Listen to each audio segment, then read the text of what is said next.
兄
弟，我没事了，去公司上班。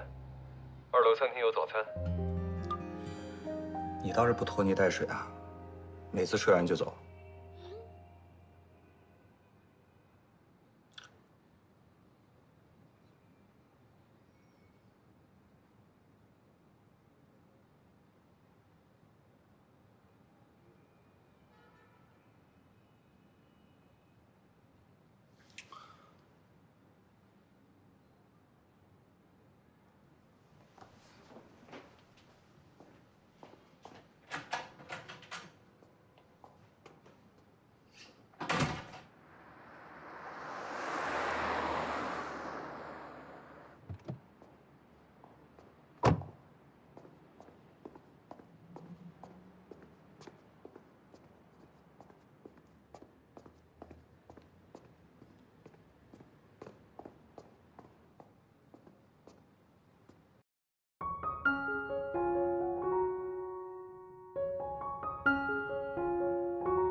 这才第1天就闹矛盾了。其实我现在都闹不清楚，我跟他之间是不是在闹矛盾。连问题的根源都不知道，你就不能主动的跟他好好聊一聊吗？你们2个比谁都明白，沟通能解决大部分的问题。是，沟通是能够解决大部分的问题，但有的时候啊，是害怕沟通。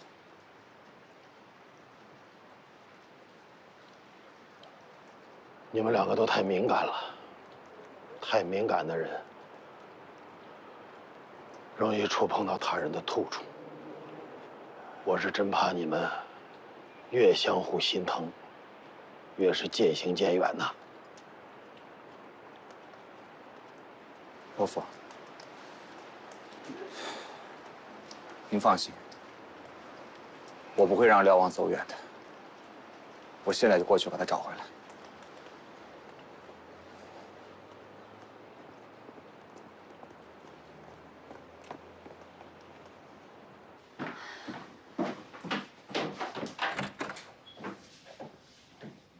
哎，起床了。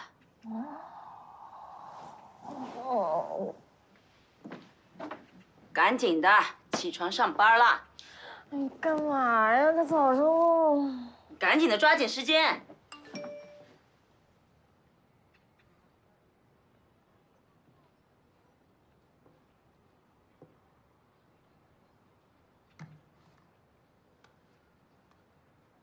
哎呀，你哥的微信找你呢。别吵我，我要睡觉。晶晶，知道瞭望去哪儿了吗？我要上厕所。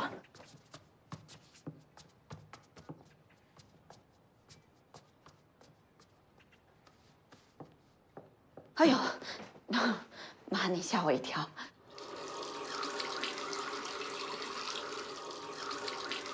喂，哥。晶晶，你知道瞭望现在在哪儿吗？怎么了？廖望姐现在不在家里，就应该在公司啊。你怎么突然这个时候找她呀？哦，没事，没她消息就算了。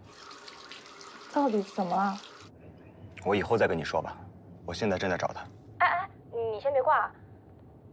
你刚才给我发那语音，我妈她好像听见了。我不是故意的，昨天晚上睡太晚了，今天早上起来有点懵，稀里糊涂的就让她听见了。那现在除了姑姑以外，奶奶你有没有听见？应该没有。哎，你去找廖望姐，我妈这边我来糊弄。好，那先这样。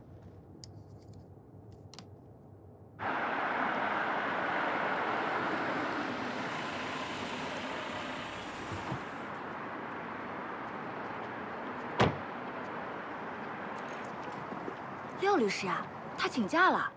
我听说他直接发了一封邮件来公司，没等人事批复，他就不来了。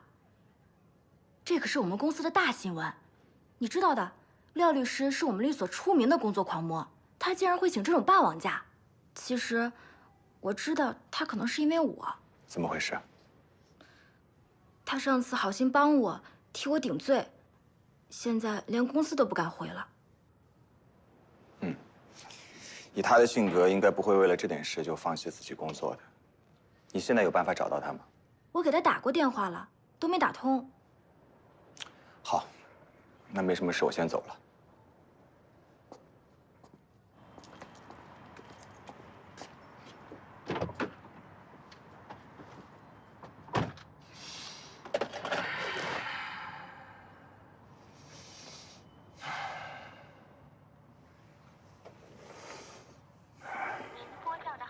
暂时无人接听，请稍后再拨。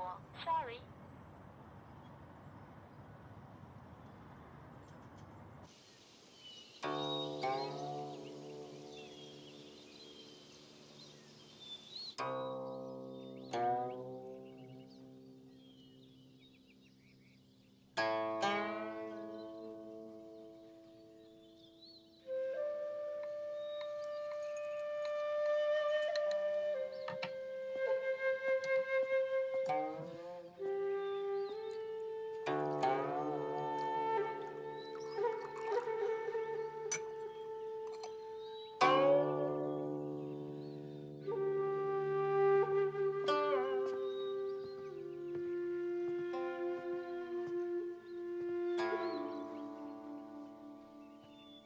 你怎么知道我在这儿？感觉你好可怜啊！这么大个世界，没地方可去了。你说你也是。我还记得之前我们遇到关于案子的问题的时候，不管我怎么求你，哪怕说破了嘴，你都如此的坚持，不肯妥协。但是现在呢？遇到咱俩感情问题的时候，这还不到1天呢，就想着要放弃了。我原来就是想吧，想试一试，看看我们到底能不能谈恋爱。但是我发现咱们2个人中间，就是有很多的障碍，没有办法回避。我觉得我们之前在一起，帮助了那么多人，解决了他们的问题。现在面临我们自己问题的时候，我们依然有办法解决。怎么解决？莫不如试试就从最基本的坦诚沟通开始。你跟我说说你的想法，我也跟你说说我在想什么。我觉得好好沟通这件事儿，是我跟所有当事人给他们出的主意。但是面临到自己事儿上的时候，我发现说起来容易，他做起来太难了。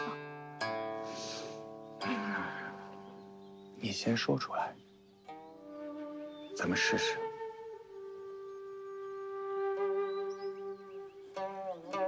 好，那我先说。你问我昨天去干嘛了？我昨天去找你母亲了。他是你的委托人，应该的，没问题。其实之前你带我去谢先生那儿去找他的时候，我就是在你母亲的咖啡厅里面跟你母亲在聊天。我不知道为什么，我从那之后，我特别想去那个咖啡厅，我特别想跟他聊天。我觉得我已经跟他成为好朋友了。因为他是你的委托人，你用什么样的方式去跟他接触，这是你的自由。还有咱们家里面的日用品，还有很多的食材，都是你母亲帮我们选的。她陪我去购物，帮我选这选那。还有昨天那个红烩牛腩，你说特别好吃，是她教给我的。她说你一定会喜欢，因为当年你父亲就喜欢。但是不知道后来你怎么就回来了，她就没有办法教给我视频做饭了。我现在可以回答你了，为什么我可以做红烩牛腩，却做不了番茄炒蛋？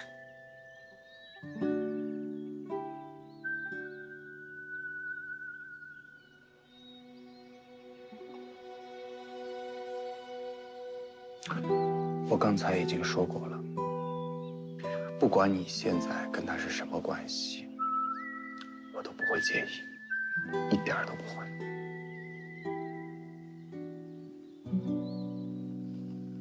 好，这个事儿我们聊开了。那我再问你，咱俩的问题，你准备怎么去面对？你准备怎么跟你姑姑和你奶奶说？如果他们坚决反对我们在一起，一定要让你跟我分手，你该怎么去选择？还有，我如果一直帮你母亲去打官司、去争房子，你该怎么做呢？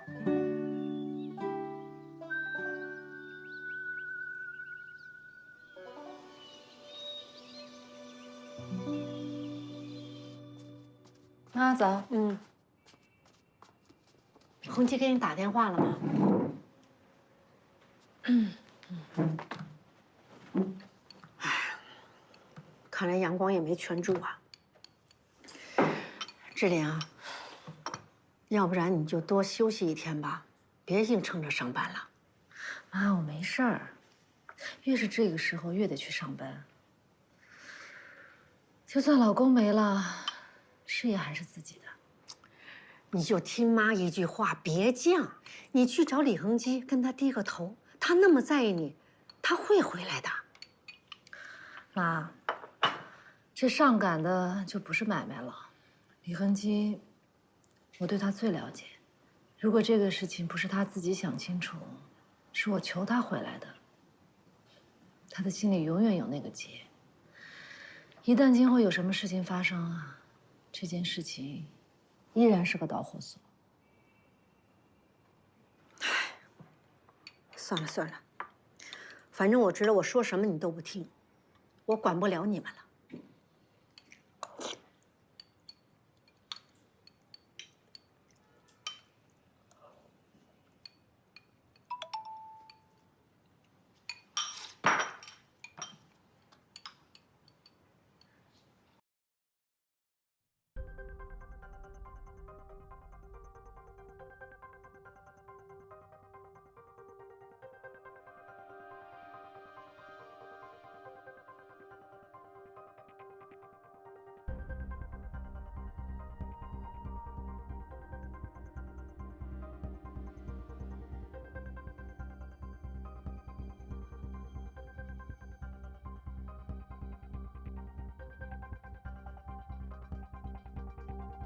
是李恒基给你发来的。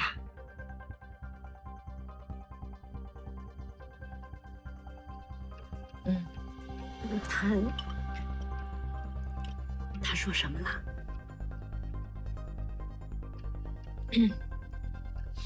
啊，您自己听。哦。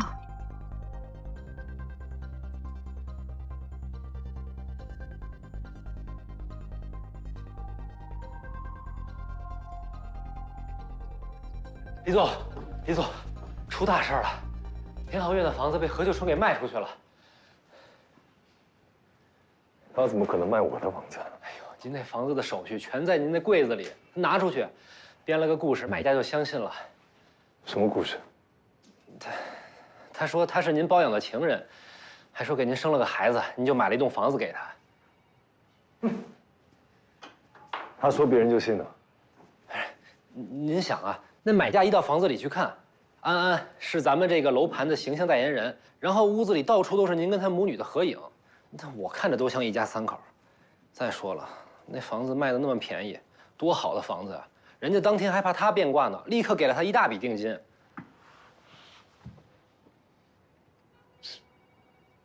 还真没看出来，这个何秀春是这么一个人物。报警了没有？李总，我也犹豫呢。您说咱要是报警的话吧，那这事情传出去了，肯定有好多人都会相信何秀春的话。咱公司这会儿可经不起丑闻了。再说了，万一志玲姐要是知道了，她怎么想啊？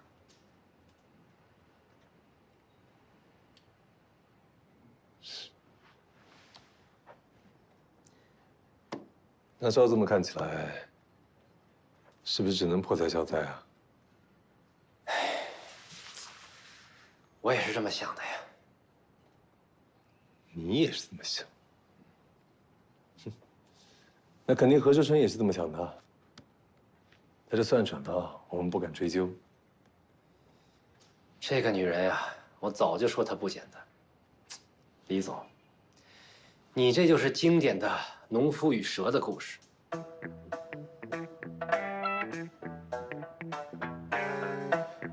那依你看，我是农夫还是蛇呢？那你肯定。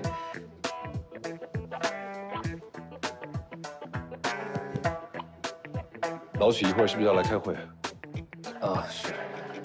那这件事儿，等他跟老许开完会再说。天浩苑的事情可以放着，跟老许开会是大事。哎，那我去准备会议室。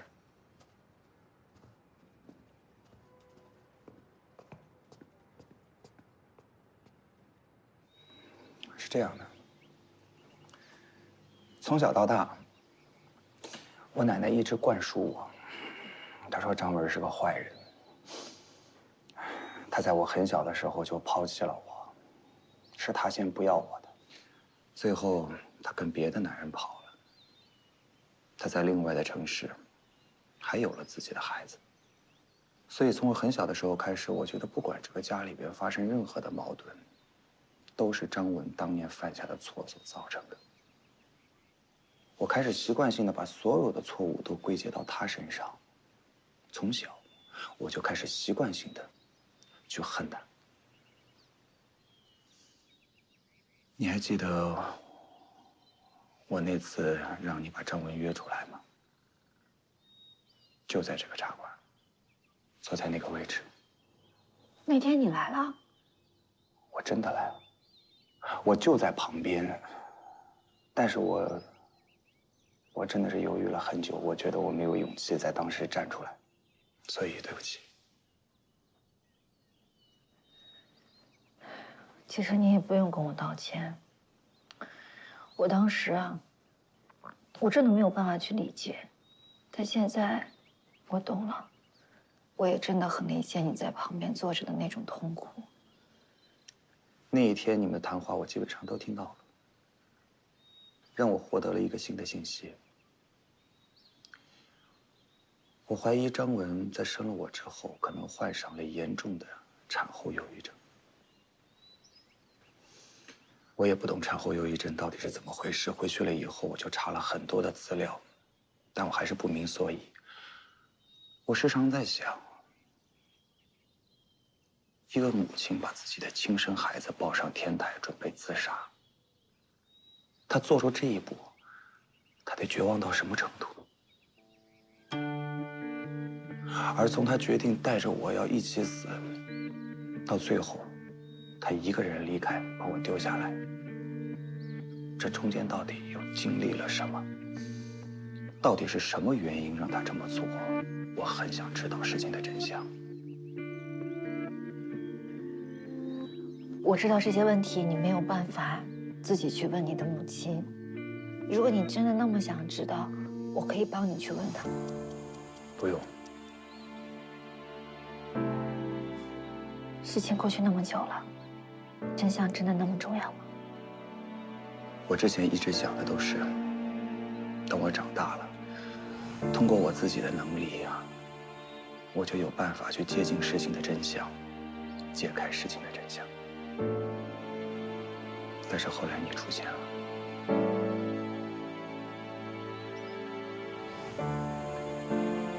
你可能都不知道，你出现了以后，其实你改变了我，改变了我的一切。不知从哪一天开始，我发现我之前想的和我觉得要去做的事情已经变得没有意义。可能我之前真的想错了。直至现在，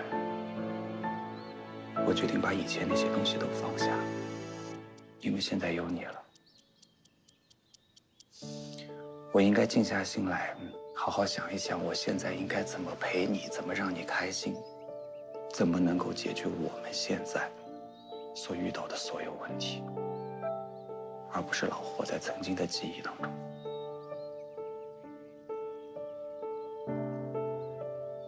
你可不可以答应我，从今以后，有什么我们都一起面对，不要再一个人孤零零地坐在这里了，感觉好像全世界都不要你了，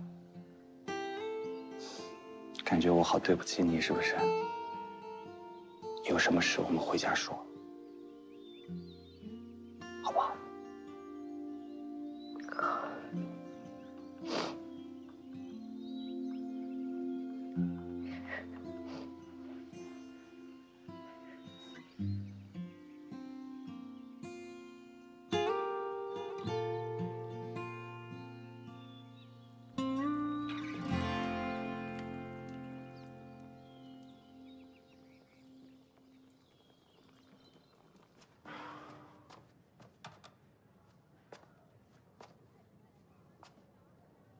干嘛呢？电话也不接，微信也不回，不会出什么事儿了吧？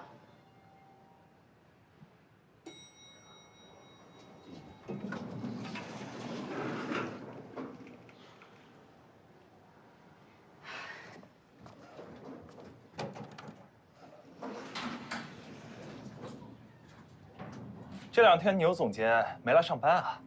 哎呦，牛总监现在要不要来上班，还得跟你报备啊。那倒不是，我刚听到个劲爆消息，你要不要听？我不想听，你会不会憋死？我听说，牛总监的老公，就是那个志恒地产的大老板，被他的小三摆了一道，卖了他的房子，带着孩子跑了。跟你们头儿说说，让他好好用心做节目。最近牛总监可没心情找着他了，啊？哎呀，徐总，喝口茶，稍等一下。你们李总现在还好吗？挺好的。他能好？好个屁！这话说的，你倒是说说我哪儿不好了？那李恒基，你这样说话可就不凭良心了啊！你上次放我鸽子，我还没怪你呢。今天我又主动上门来跟你谈，你现在啊，可是热门人物啊！我怎么不知道我这么红啊？哎，你说你一个这么聪明的人，被女人摆了一道，哎，房子被骗了，咱就不说了，这么漂亮的女儿也被带走，有些可惜喽。谁告诉你那什么那个？能理解。知道老弟身陷困境，老哥我呀，是本着救死扶伤的原则来跟你谈西南资产收购事项。而且啊，我帮你的事儿啊，我都不敢让我老婆知道，更不能让志玲知道。现在呀，志玲是恨透你喽。你到底是来谈收购的，还是来落井下石的？我看他就是来落井下石的。哟，看热闹不嫌事儿大呀。徐总，你怎么也来了？我不应该来吗？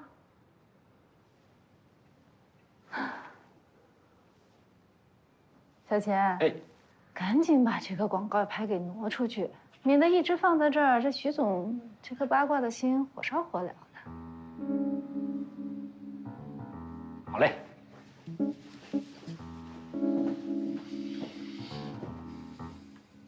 李恒基有没有私生子？再问问到底有没有小三？只要我相信就行。别人爱嚼舌根子，就矫情。老许，你觊觎我们西南商业街也不是一两天了。既然是来谈业务的，最好就事论事，就踏踏实实的谈，干嘛说那些没用的呢？老公，咱们西南资产的质地还是很好的，还不到贱卖的时候。还有啊，何秀春的事儿我都报警了，不管以后我们遇到什么样的流言还有猜测，我永远都和你在一起。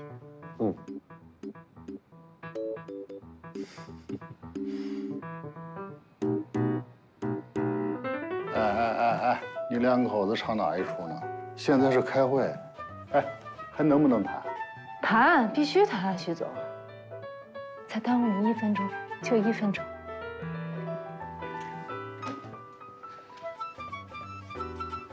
老公，下班之后早点回家，一会儿啊，我回去给你煲点汤。这段时间我经常给咱妈打电话，跟她聊天，跟她教了好多呢你小时候你最喜欢吃的菜。我现在终于可以做一大桌子热乎饭菜了。我先走了。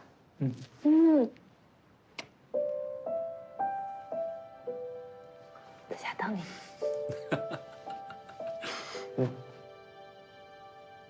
走了，徐总。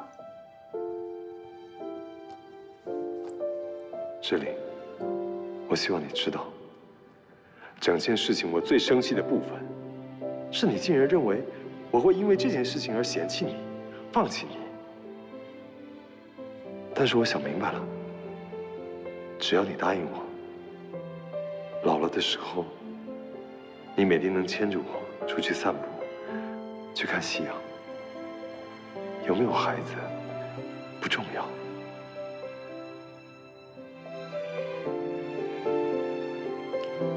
哎，行了，别看了，别看了，要看回家看去。你老婆说了，就事论事，还开会吗？开呗，开。我大概告诉你了，我离开家的事儿。我知道。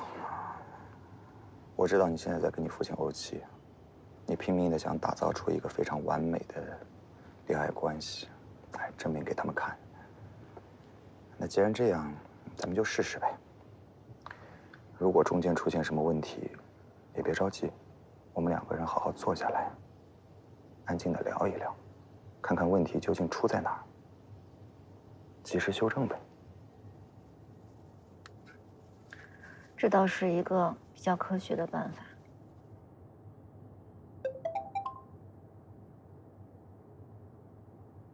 廖望姐，你到底去哪儿了？我哥找到你没有？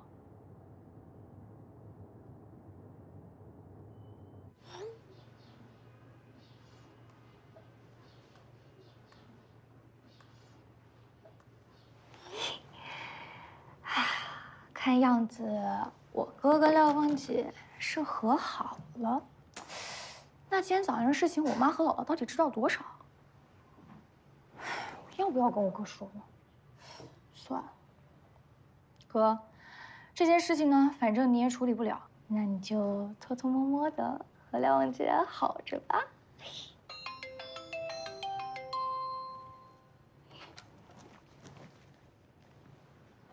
哎，赵大爷，小苏啊，我问你啊，上次你跟我说的感光度啊，我这个按钮总是找不到，你再给我说一下好吧？昨天我都教了您3次了，这个开关您还是不会用是吗？那您先稍等一会儿啊，我一会儿跟您视频。各位爷爷奶奶，先把问题都列出来。你们这么多人，我没办法跟你们一个个视频啊，就在群里一起解答了哈。你们要注意，找一个小本子记下来哦。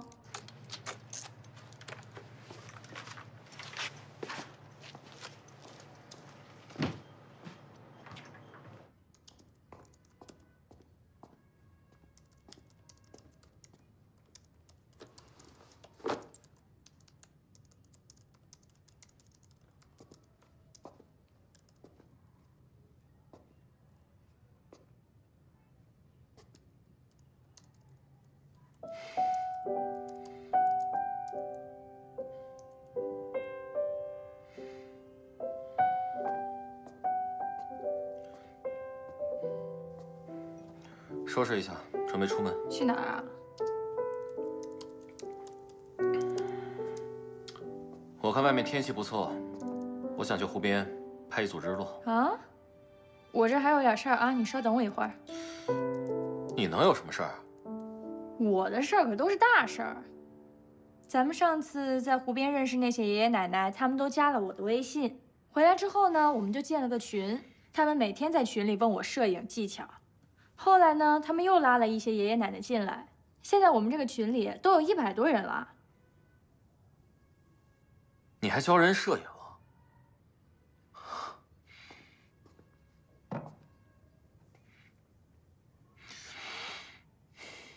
你这教的都是什么乱七八糟的呀？你这是误人子弟，不是，是误人父母。赵大爷，这个是我们老板，他教您啊。哎，好，太好了。坐着吧。他教的呀，可比我教的好多了。哎呀，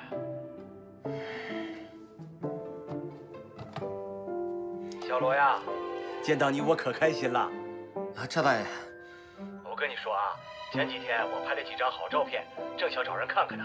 你等着啊，我去拿。哎呀，太好了，总算是遇到专家了。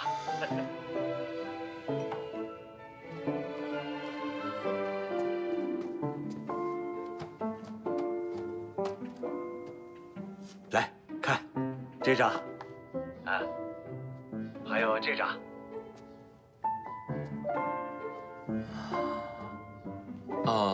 赵大爷，这个构图是讲究平衡，你这个构图它有点太平均了。哎，我觉得挺好啊。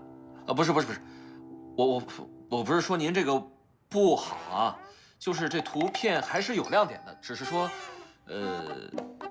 行了行了，我知道了，我现在在回来的路上，就这样。还是丁宁真是越来越啰嗦了，我一会儿不在，打了10几个电话给我。因为我耽误你的工作了。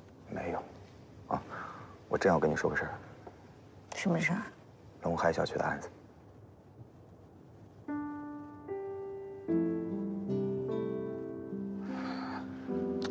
我们之前说好了，今后遇到什么事情呢，都要2个人一起勇敢的面对。所以我想问问你，龙海小区这个案子，要不要跟我一块儿做？我就是不太确定，我还想不想再当一个律师？其实这个职业呢，是我父母选的，在他们的世界里就觉得，人这一生一定要选择2种职业，一个是医生，一个是律师，这样会有稳定的收入，越老越赚钱。其实他们每一个期许，我都没有让他们失望过，但这次他们让我失望了。如果这次不是为了你的父母，为我呢？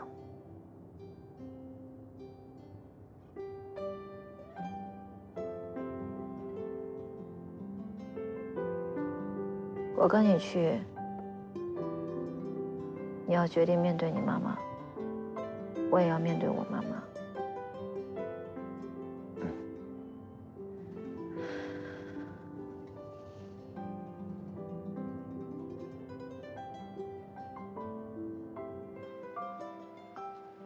现在龙海小区呢，主要的问题它不仅仅是简单的邻里纠纷了，而是两代人之间、老年人和年轻人之间共同居住的问题。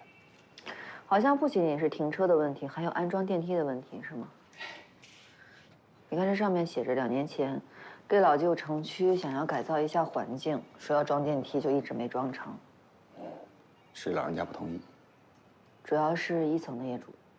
我们这个小区啊，当年好多老人家因为年龄大，腿脚不好，就调换了房子，所以呢，就高楼层的呀换到1楼或者低矮楼层，结果这刚换完房子就要装电梯了，他们肯定觉得这是花冤枉钱呀。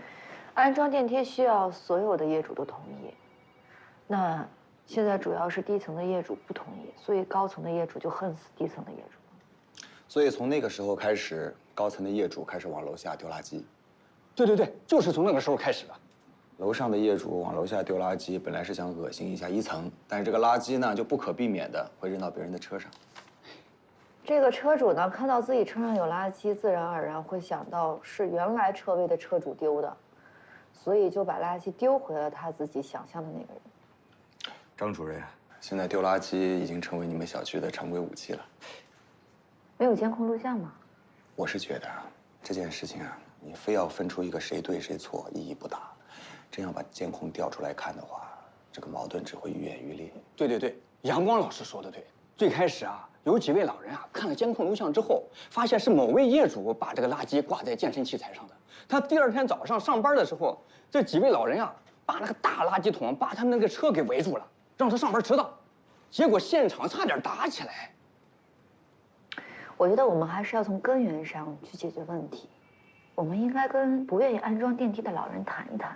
好，那我这就把那几位老人给叫过来。我想问一下啊，原来研究所那个副所长顾老也住在这个小区，对吗？您也认识顾老？我看资料上写着他是最反对安装电梯的人。哎呀，顾老可以说是这个小区啊最没得商量的了。他自己都说了，就算是小区只剩他一个人反对，他也会坚持到底。找他来商量，我看他不一定来呀。那更要跟他商量商量了。我们去他家里拜访一下吧。那我给他打个电话说一声。哎，好。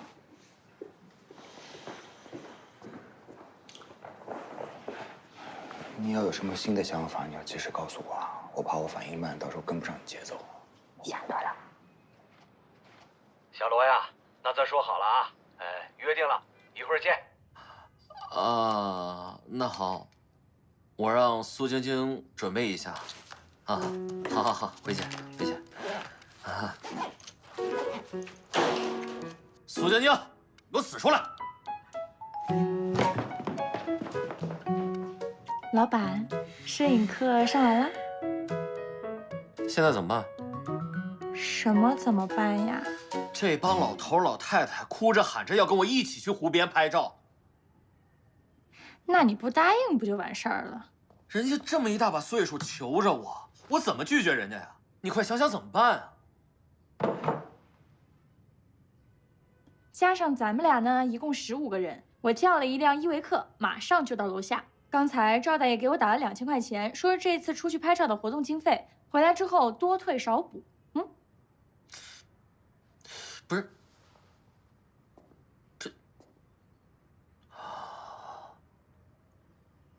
这都是你计划好的？这些鬼点子都是你出的？苏晶晶，我没想到你竟然这么阴险。老板，你想想啊，虽然都是我计划我安排的，但是您要是不同意，咱们可以不去啊。他们呀，可都是冲着您去的。东西我已经收拾好了，车子呢已经接上这些老人家了，大概半小时之后就能到咱们楼下。您要是现在反悔还来得及，但是呢，您得稍微快一点儿。很多老人家都已经上车了，咱们还得安排车送他们回去的。把包给我打开，一件一件的给我再检查清楚。遵命，大爷。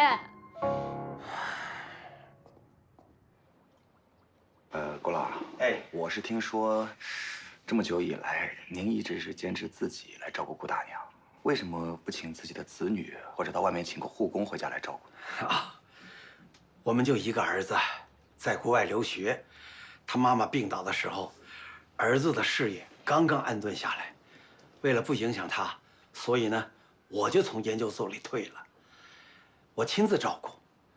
护工呢，也请了几个。都帮不上什么忙，还不够添乱的呢。我现在身体还好，就自己照顾着呗。啊，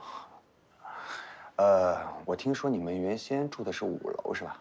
哦，是这样的，3年前儿子从国外回来，和1楼的邻居啊好说歹说换了一套房，花了不少钱，为的呢就是让他妈妈下楼图个方便。哎，有这个钱，其实完全可以在另外的小区再买一套了。哎，这里的邻居都处长了，熟悉，互相可以照应一下。老顾，哎呦，行了，需要帮忙吗？